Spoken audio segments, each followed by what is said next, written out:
Take that edge off. Look.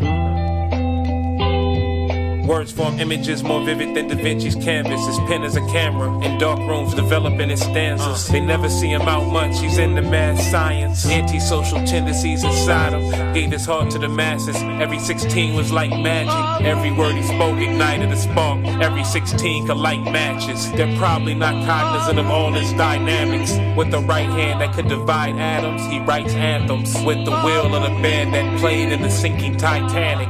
He makes the alphabet his bitch when a mic's near. He's gifted to the point that he should wear a white beard. He's so far ahead of his peers by light years. Just like they baptize his notebooks in Christ's tears. He once told me he ain't mad at LeBron, Earth is boring. He gon' take his talents to Mars. He would never dumb his music down to climb up the charts. If an eagle has wings to fly, why would it walk? So his motivation was far from economics. Etching phonics was his catharsis. Gave him the kind of buzz that you get from gin and tonic. He embellished at times, but by and large he was honest. The symmetry inside all the bars gave him solace. And anybody that heard his 16s gave him propers. Monster, he should be climbing up the Empire State swatting copters. And holding a white lady in his palm as she hollers. Somewhere in a distant galaxy is his equal. But far as Earth goes, he ain't seen him. The world will probably never hear his classics cause they'll never conform. And he got a 9 to 5 so he rarely performs. He made music that you listen to after the club or in the gym getting your cardiovascular up. The type of music that is played when a hero's victorious. Blood on his shirt, holding his enemy's head, glorious. On tracks he was arrogant but humble in person. He deflected all praise though he felt he deserved it. He was far from a hipster, his approach was more nostalgia. He laughed at the concept of swag in current fashion. Never saw his plight as hopeless, always kept his flow crisp. Though some would say rap was no country for old men. Nurtured his craft, treated rap like his firstborn. Most of their best efforts couldn't match his worst poems. You could be the best and still get hung. Ask Jesus, rest in peace to Biggie and Pun. His approach was more cerebral, but most were too lazy to Google all his speeches. If they took the time to research what he was speaking, they would realize he was on the precipice of genius.